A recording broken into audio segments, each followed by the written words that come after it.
Crisostomo Ibarra exemplified the vision that Jose Rizal had aimed for the youth of the Philippines during his time, while others attribute Ibarra as Rizal's reflection of himself. Sisa is thought to have represented the motherland who was suffering as her character have suffered with the loss of her children, and the tragic events in her life represented the abuse that the motherland received from her colonizers. Maria Clara symbolizes the purity and innocence of a sheltered Filipino woman during the time of the Spanish occupation. And Padre Damaso, the main antagonist of the novel, symbolizes the Spanish friars of Rizal's time and is a comment on the Spanish control and overwhelming power over the Philippines.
Basilio!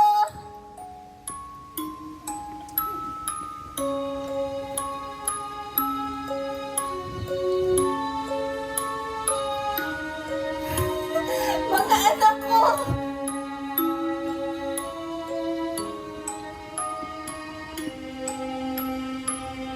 Nakita mo ba ang mga anak ko?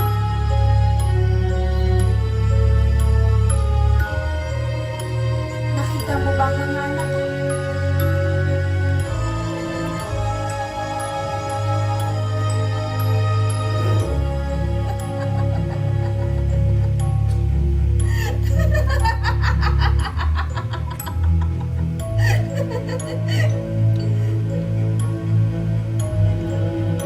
Alam mo ba kung anong araw ngayon? Araw ng mga patay!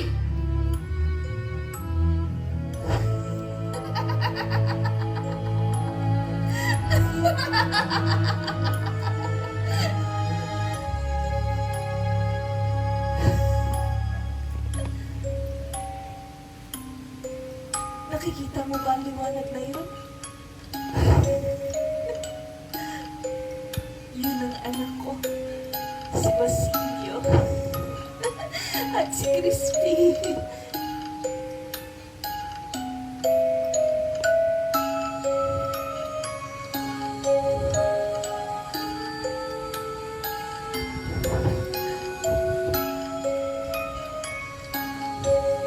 Si Crispy.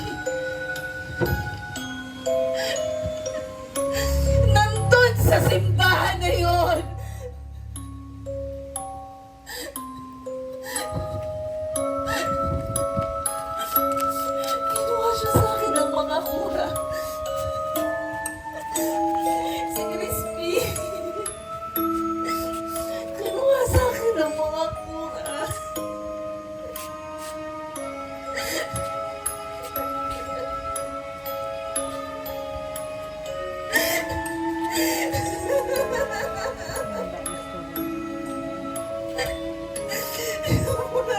Hindi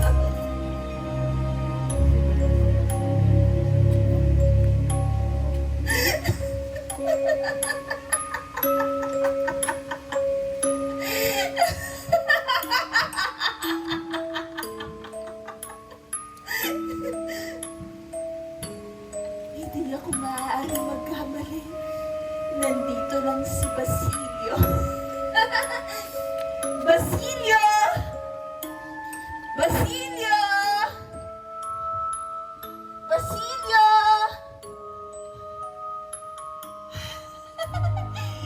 Basilio! Anak! Basilio! Kanina ka pa hinahanap ng nanay. Halika, anak! Samahan mo ako! Ang saya-saya ko!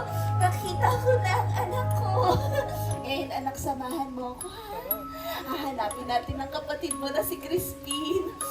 Sisigaw ka, sasabihin mo, Crispin!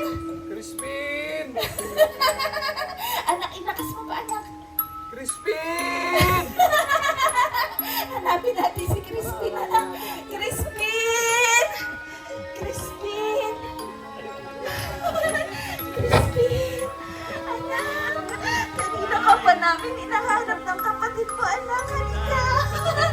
Sumahan mo kami dito. Ang saya-saya ko. Nakita ko na ang mga anak ko. Ngayon, pagmasdan niyo kami. Isasayaw ako ng mga anak ko. Sayaw tayo mga anak. Sayaw! Anak, maghawak kayo ng kamay. Maghawak kayo ng kamay. Sayaw mga anak. Sayaw! Ang gagaling ng mga anak ko. Palakpakan naman natin sila. Masaya ka ba ngayon, anak? Ikaw, anak, masaya ka ba? Masaya rin ako, mga anak, na magkakasama na tayong muli. Hindi na tayo maghihiwalay. Mahal. Na mahal kayo ng nanay.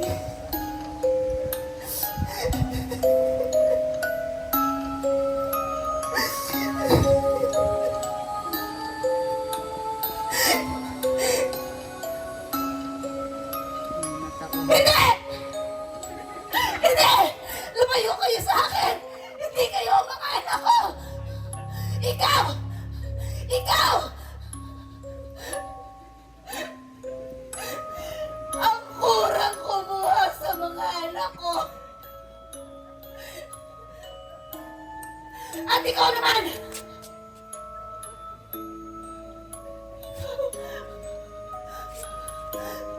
Ang Guardia Civil! Nanumpas na akin sa pagkatao ko! Wag! Lumayo ka sa akin, parang awa mo na! Wag! Ah! Lumayo ka sa akin! Lumayo ka! Wag! Bitawan mo ako, parang awa niyo na, tulungan niyo ako! Diyos ko!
ng bata ni Crispin. Tingnan mo si Crispin, no? Di ba ang bait na bata ni Crispin?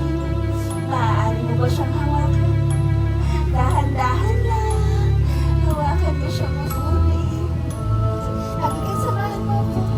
Halika. Samahan mo kami ni Crispin. Dito tayo. Ngayon, sabayan mo ako, ha? Kakantahan natin si Crispin.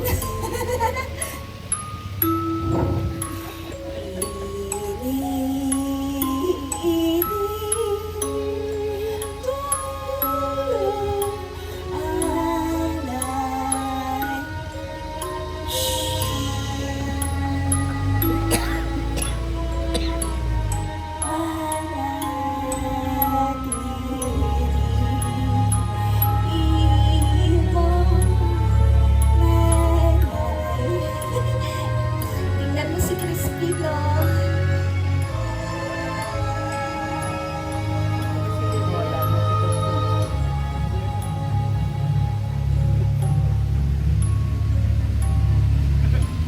Bakit tawag ko si Crispin?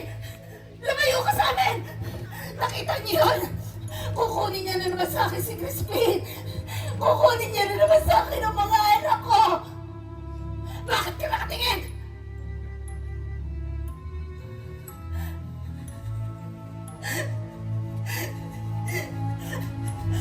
Crispin! Basilio! Mga anak ko!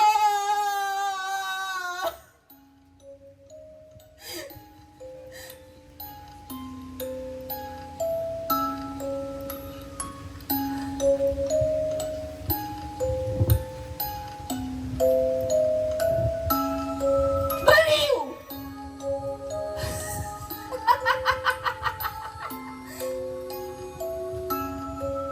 Baliw.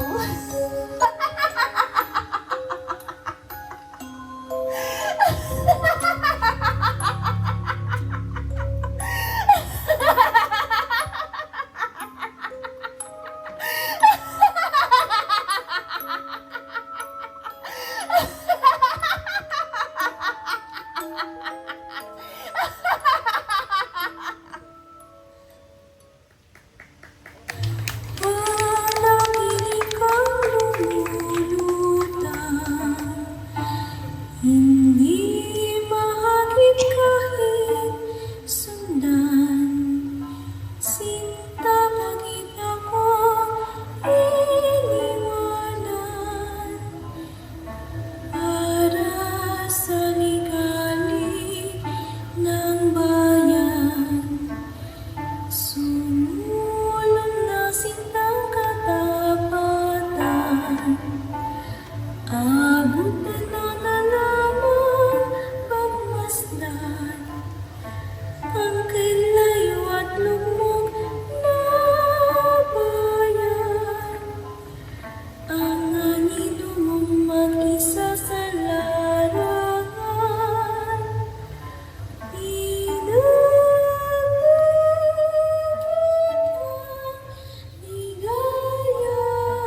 at lupit sa libong langit, sa isang saglit, sa libong sakit, sa bawat halik, pinagpikis ka, ligaya at lupit, pinagpikis ka, ligaya at lupit.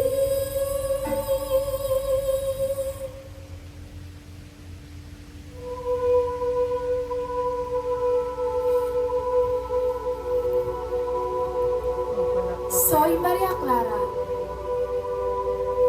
ang simbolo ng dalagang Pilipina.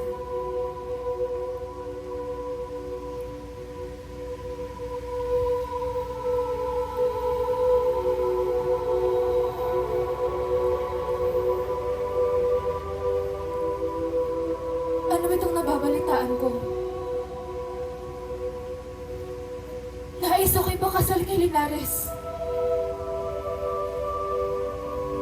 Sa lalaking hindi ko naman mahal. No pwede ser. Solo amo ay para. Wala ako ibang pakakasalan. Kundi si Ibarra lamang. Ikasari. Solo ko din.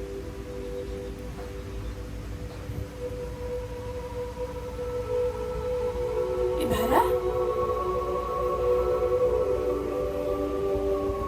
Ibarra! Mi amor!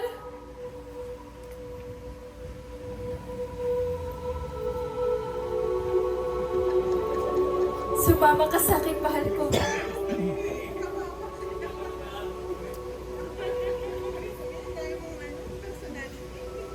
Hindi ikaw ang mahal ko.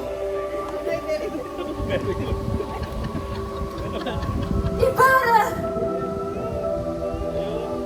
Sumama ka sa akin, mahal ko. Ikaw si Ibarra pala eh.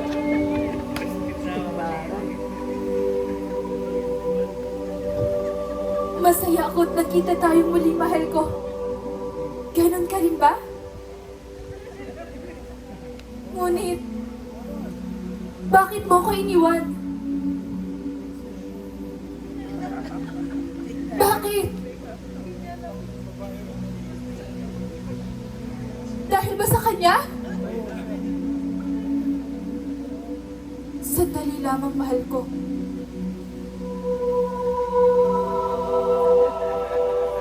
Ano ang iyong pangalan, Binibini? Ikaw ba ang bagong kasintahan ni Ibarra? Madre mia.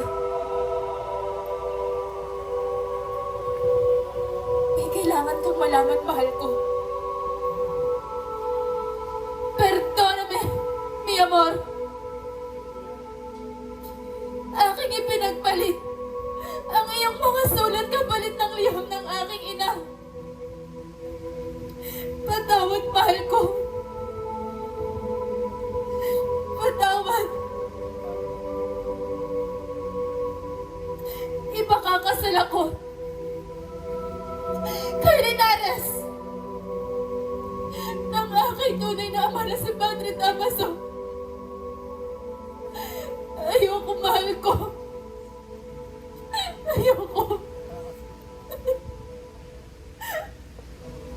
Como duele saber la verdad que el mismísimo discípulo de la iglesia ha deserrado a mi madre, el fruto del cual soy yo. Naiintindihan mo ba ako, mahal ko? Pinagsamantalahan ni Padre Damaso ang aking ina. At ako ang naging bunga. Ngunit, huwag kang mag-alala, mahal ko. Pagkat di nila ako maipakakasal kay Linares. Dahil buo ng aking pasya na pumasok sa kumpento para maging isang monka. Kaya't paalam, mahal ko. Paalam.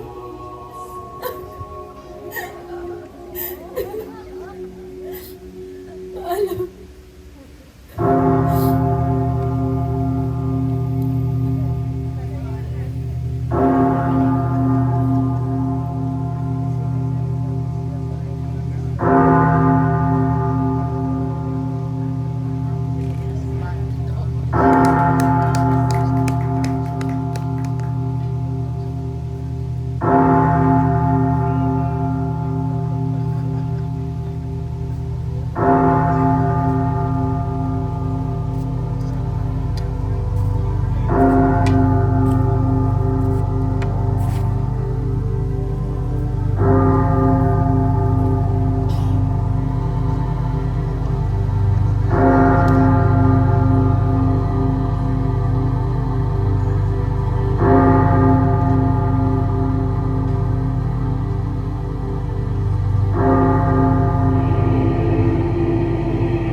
Padre, et Filii, et Spiritus Sancti.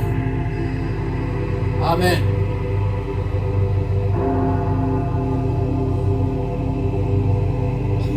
Amen, mga Indio!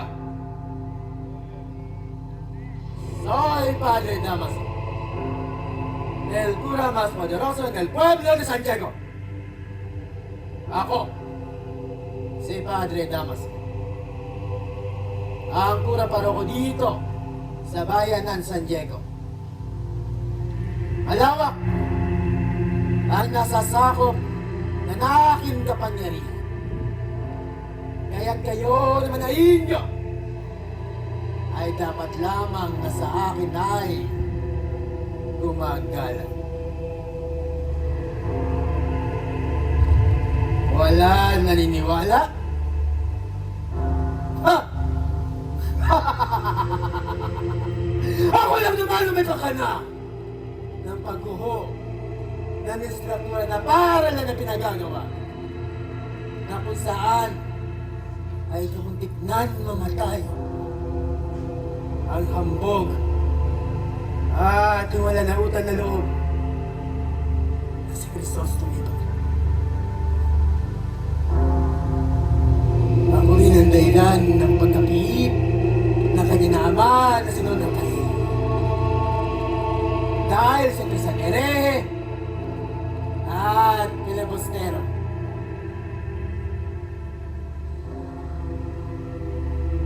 Kawawan Don Rafael. Namatay na lamang sa loob ng pihitan at walang kalaban-laban.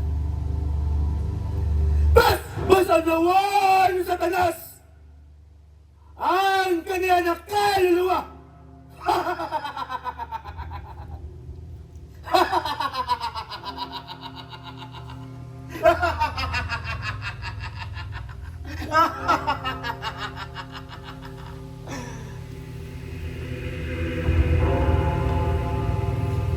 Senyora.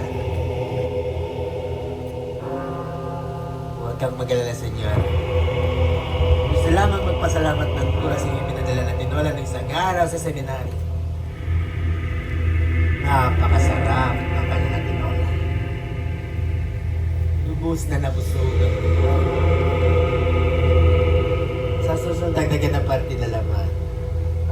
Yan! Yan ang gusto ng kura.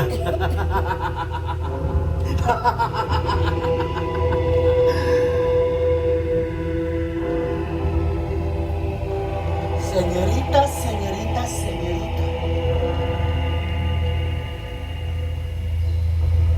Bien aquí.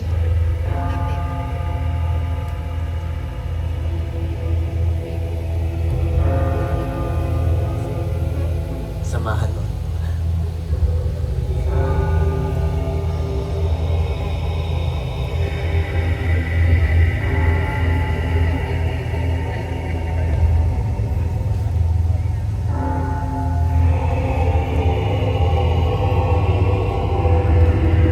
Ano at napadpad ang sa matigas na dalaga dito sa bayan ng San Diego.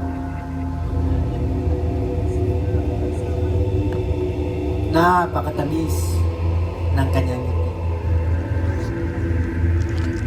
Bueno, señorita, gusto lamang malaman ng kura kung alam mo ba kung paano nagbubukas ang pintuan ng langit. Paano?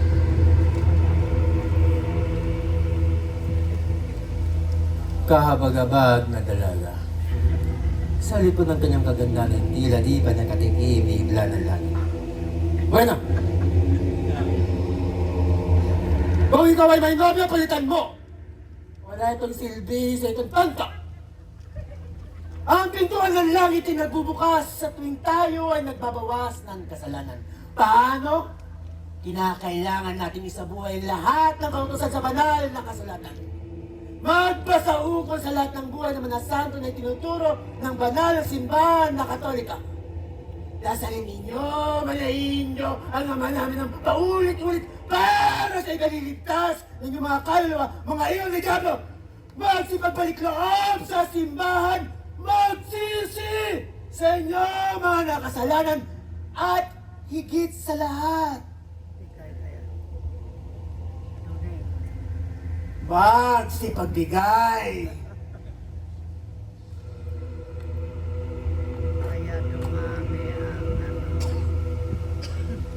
Sa simbahan. Ang tawag dyan, mga Indio, indulhensya.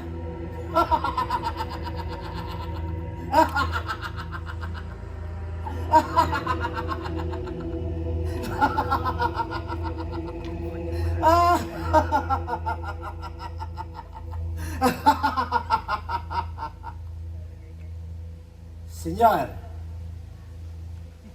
kamusta, senyor? Senyor, kapag kinakausap ka ng kuray, kinakailangan mong lumapit para makapagpausap tayo ng maayos. Halika.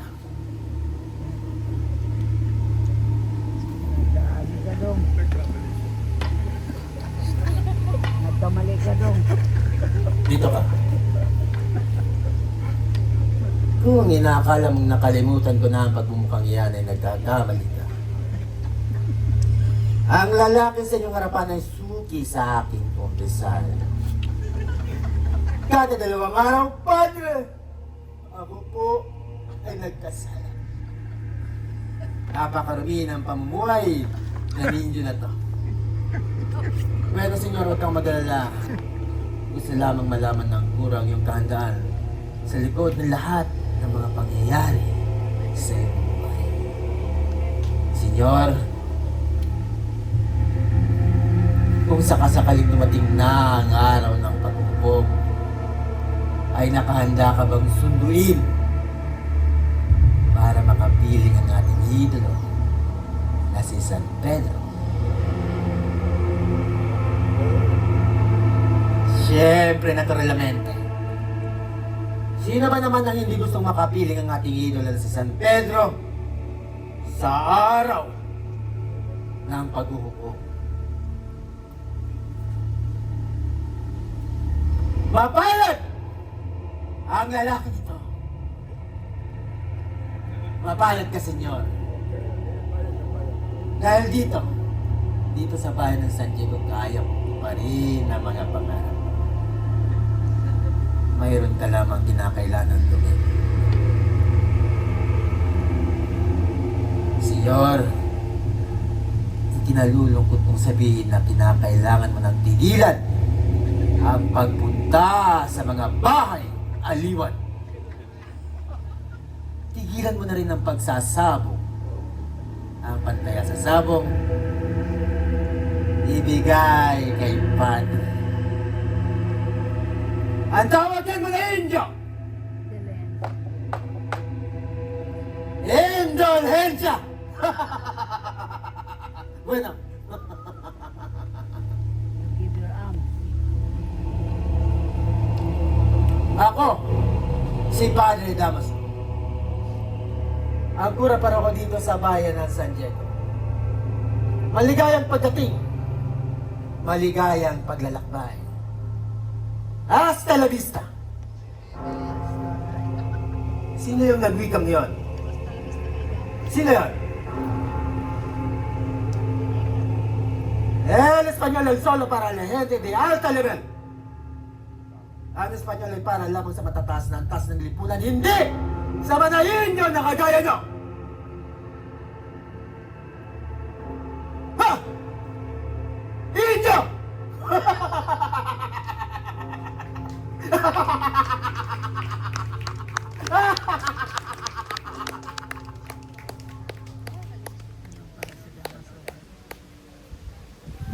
The death of Jose Rizal came right after a kangaroo trial convicted him on all 3 charges of rebellion, sedition, and conspiracy. He was guided to his cell in Fort Santiago, where he spent his last 24 hours right after the conviction. It was at 6 a.m. on December 29, 1896, when Captain Rafael Dominguez read Jose Rizal's death sentence and declared that he will be shot at 7 a.m. of the next day in Bagong Bayan. At 8 p.m. on the same day, Jose Rizal had his last supper. He heard a mass at 3 in the morning of December 30, 1896, had confession before taking the Holy Communion, took his last breakfast at 5:30 a.m., and even had the time to write 2 letters, one for his family, while the other letter was for his brother Pasiano. This was also the time when his wife, Josephine Bracken, and his sister Josefa arrived and bade farewell to Rizal. A day before his execution, Dr. Jose Rizal was visited by his mother, Jodora Alonzo, sisters Lucia, Josefa, Trinidad, Maria, and Narcisa, and 2 nephews. Rizal told Trinidad that there was something in the small alcohol stove that was given to Narcisa by the guard when they were about to board their carriage in the courtyard. At home, the Rizal ladies recovered a folded paper from the stove.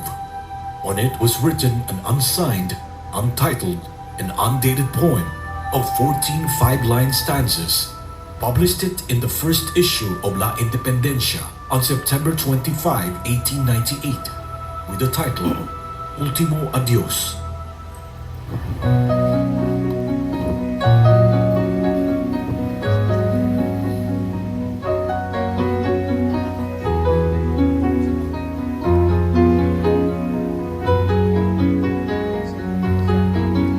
Ang lahat ng ito, lumang saysay, ano ang kabalit, sa sakit ng bali, iniwan kong lahat, ang lahat ng mahal, sinikilang puso, inalay sa bayan, ang lahat ng ito, ano ba ang silbi, ang tinipon ko ba'y pagsisisi, sa lahat ng ito, anong mapapalit, bayan kong iniwan, magliwanag kaya. Ako ay totoo, kung saan ang mga dahon ng puno ay di gagalaw na walang kumpas ng Panginoon. Narcisa, kapatid ko, mahal ako na ina, kailangan ako natin ba?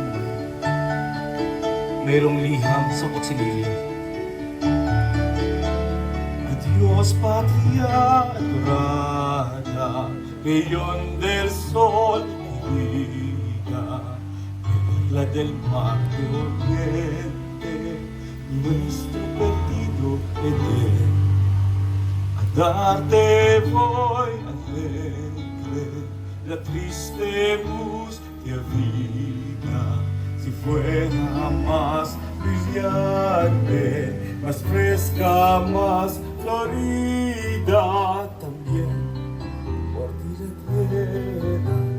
la diera por tu bien. Adios kapatid magulang, kamyak ng aking diwa, kababat kaibigan sa tahanang natangay, sa nakakahapong araw.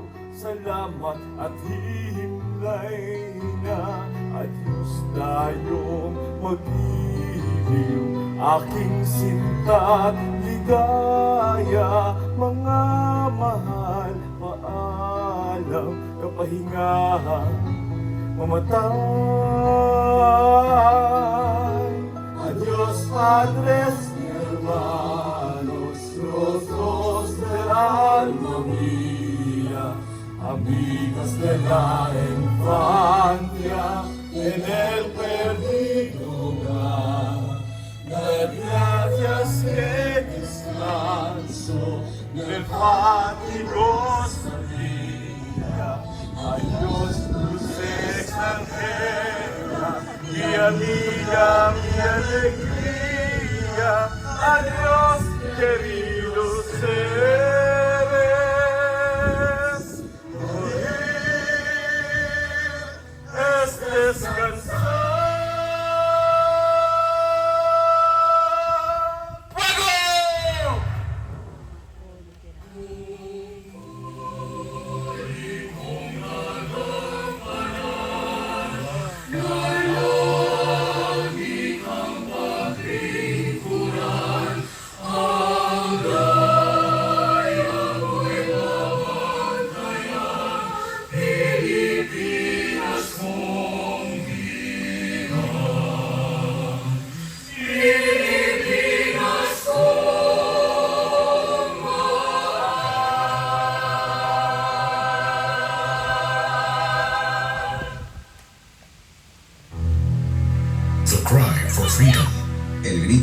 Alerta. Andres Bonifacio, informed of the discovery of the Katipunan, secretly instructed his runners to summon all the leaders of the society to a general assembly. They were to meet at Balintawak to discuss the steps following the discovery of the Katipunan, which spread throughout Manila and the suburbs. That same night of August 19, 1896, Bonifacio, accompanied by his brother Procopio, Emilio Jacinto, Teodoro Plata, and Aguedo del Rosario, slipped through the cordon of Spanish sentries and reached Balintawak before midnight. Pio Valenzuela followed them the next day. On the 21st, Bonifacio changed the Katipunan code because the Spanish authorities had already deciphered it. In the afternoon of the same day, the rebels, numbering about 500, left Balintawak for Cancun, where Apolonio Sansor, Huwag kang mag-alala, Oriang. Lalaban tayo! shelter. In the afternoon of August 22nd, they Tandang proceeded Sora. to Pugadlawi. The following day, August 23rd, 1896, in the yard of Juan A. Natipon ko na ang ating the mga son of kasamahan Chora Aquino, at nagsisibagatan was ang later lahat called para the sa Mayor of nalalapit na Katipunan. pakikipaglaban. Bonifacio Ngunit bakit asked nandito his pa men kayo? whether they were Lubang prepared mapanganib to ang fight laban to ng the ito. bitter end. Umalis na kayo. Sige na! Despite the objection of his brother-in-law Teodoro Plata, all assembled agreed to fight to the last. That being the case, Bonifacio said, "Bring out your cédulas and tear them to pieces to symbolize our determination to take up arms." Mag-iingat kayo. The men obediently tore up their cédulas, shouting, "Long live the Philippines!" This event marked the so-called cry of Balintawak, which actually happened in Pugadlawi. Katipunan, magsitayo kayong lahat. Makinig kayo at mahalaga ang mga sasabihin ko. Napakarami na. Napakarami na ang naging biktima ng mga Espanyol. At mas marami pa ang mamamatay kapag hindi natin pinigilan ang kanilang pang-api. Isusuong natin ang ating mga buhay sa panganib sa labanang ito para sa ating kalayaan! Walang pipiplag. Sa isang bayang nagsusumikaw at naghahanap ng liwanag ng kinabukasan. Ilang araw mula ngayon, sa gabi ng 29, ay sisimulan na natin ang revolusyon! Ilabas ninyo ang inyong mga sedula! Pagmasdan ninyo ang munting papel na ito! Ang munting papel na umaalipin sa ating lahat. Panahon na upang ating wakasan ang ilang daang taong pananakop ng Espanya sa ating inang bayang Pilipinas! Katipunan, kulang man tayo sa mga sandata, mas malakas man ang baril at kanyon ng mga Kastila, ay mas malakas pa rin ang alingaw ng ating mga sigaw! Kaya haba man ang ating lalakbayin, ilang tag-araw man ang dumating, at kahit ilang libong tapulan man ang sumapit, hindi tayo titigil. Lalaban tayo! Lalaban tayo hanggang sa uling hininga! Hindi tayo magpapalupig. Tayo ang magtatagumpay dahil tayo ang tuloy na mga anak ng bayan! Tayo ang nagmamay-ari sa lupain ito! Sa atin ang bayang ito! Kaya't para sa ating kalayaan! Sabay-sabay natin punitin ang ating mga sedula! Mabuhay ang katipunan! Mabuhay ang revolusyon! Mabuhay ang kataas-taasang kagalang-galangang katipunan ng mga anak ng bayan! Mabuhay ang Pilipinas! Kalayaan!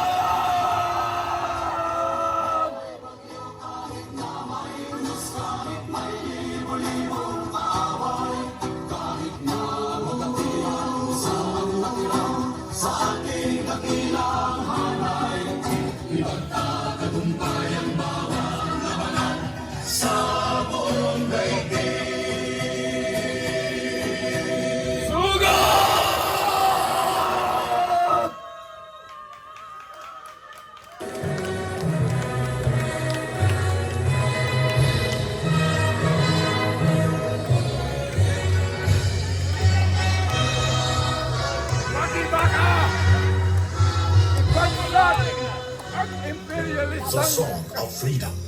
La canción de la libertad.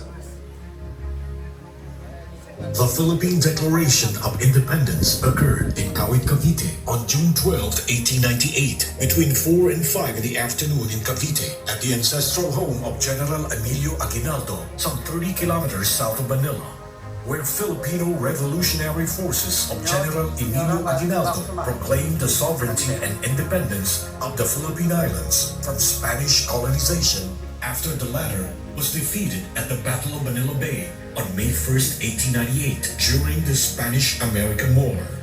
It was declared a national holiday and was witnessed by thousands who gathered in Kawit.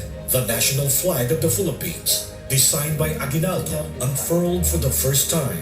This was followed by the performance of the Marcha Nacional Filipina, now known as Lupang Hinirang, and played by the San Francisco de Malabon Marching Band. The composer, Julian Felipe, was a music teacher from Cavite. The lyrics to the national anthem were sourced a year after from the poem of Jose Palma entitled Filipinas. The Act of Declaration of Independence was written and proclaimed by Ambrosio Rianzares Bautista in Spanish and was signed by 98 people on June 12, 1898. Ngayong ika-12 ng Hunyo, 1878, sa bayan ng Cavite El Viejo, lalawigan ng Cavite, ako, si General Emilio Aguinaldo P. Fami, ang kauna-unahang presidente ng pamahalaang diktatorial sa Pilipinas at sadyang komisyonadong itinalaga upang ipahayag na at parangalan ang natatanging araw na ito. Saksi ang lahat ng malayang Pilipinong nagkakatipon at nagsilagda sa sinumpang ito ay ipinapahayag natin ngayon at pinasisinayaan sa ngalan ng buong Pilipinas ang ating karapatang makapamuhay ng malaya at nagsasarili, hiwalay at kalas na kalas sa kapangyarihan ng Espanya. At ngayon, nasa harapan ninyo ang watawat na iwawagayway sa harap nitong kapulungan. At nanunumpa naman tayong lahat ng buong daigdig na ito'y ating mamahalin at ipagtatanggol hanggang sa kahuli-hulihang patak ng ating dugo. Mga minamahal kong kababayan, tayong lahat ngayon ay magsitayo at ilagay natin ang ating kanang kamay sa ating kaliwang dibdib at sabay-sabay nating awitin ang pambansang awit ng Pilipinas.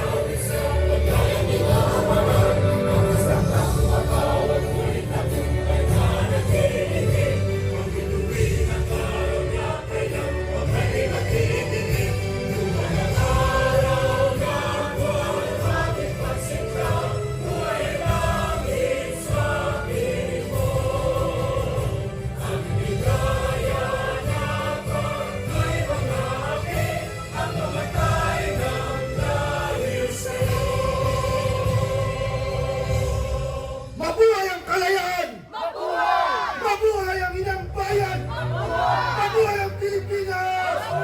Mabuhay! Mabuhay! Pasensas!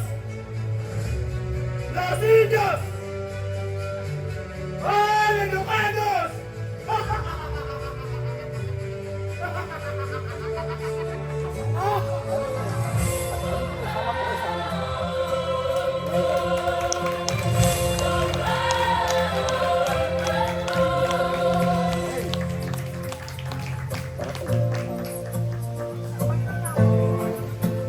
Ladies and gentlemen, meet the cast of Freedom Land. The characters of Noleme Tangere. Antonio Adlawan as Padre Damaso.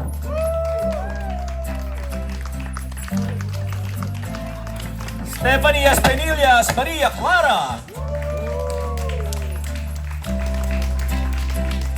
And Crystal Jola as Sisa.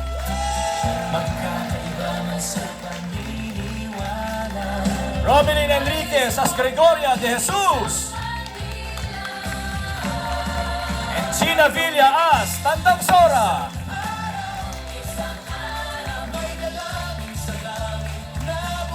Merlin Eusebio as Emilio Aguinaldo with the Ilustrados.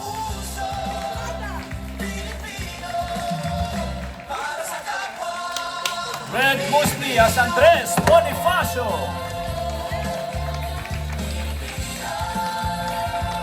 And the director playing the role of Dr. Jose Rizal, Mr. Joseph Rejoso. Palakpakan din po natin ang aming panulat, tagapamahala ng produksyon, direktor, artistiko, Rick Lepo S. Lapa!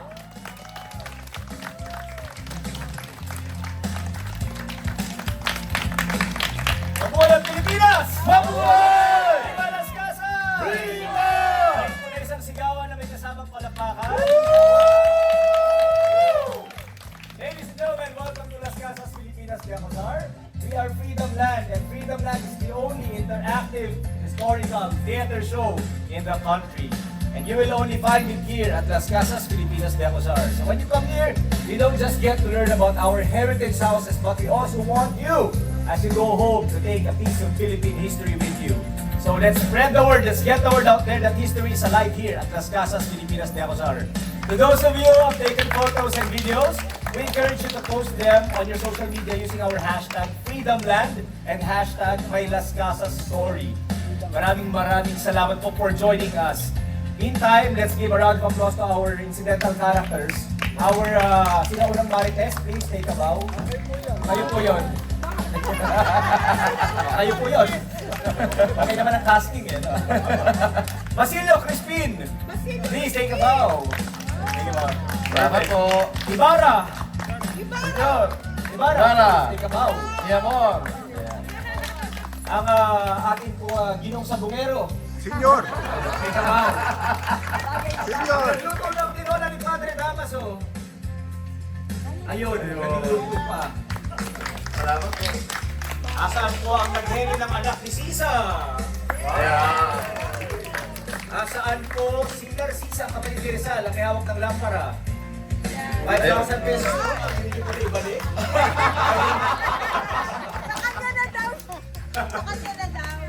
Asan po ang matigas na dalaga? Ayun! Palitan na kami ang nobyo. So those of you po na naging bahagi po ng aming pagtatanghal, nakipulit ng sedula at nakiawit ng lupang hinirang, we are proud to say that every time you watch our show, you get that experience of singing the national anthem. For sure, hindi nyo nakatayan today. Dito lang yan sa Las Casas, Pilipinas, Diacosar. Again po, maraming salamat for joining us and we are going to open the floor for a photo op with all of you. We are glad that you are here on a weekend because this show happens only every weekend. Fridays and Saturdays. So if you want to watch another show tomorrow, then that's going to be at 10 a.m. and then another at 3 p.m. Then we're going to have a parade in the afternoon and cultural show.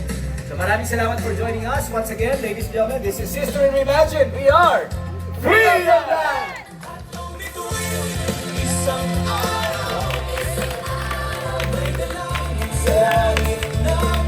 Palakpakan po natin ang ating mga guys, si ABL and si Gian. Thank you. Let's have a photo po.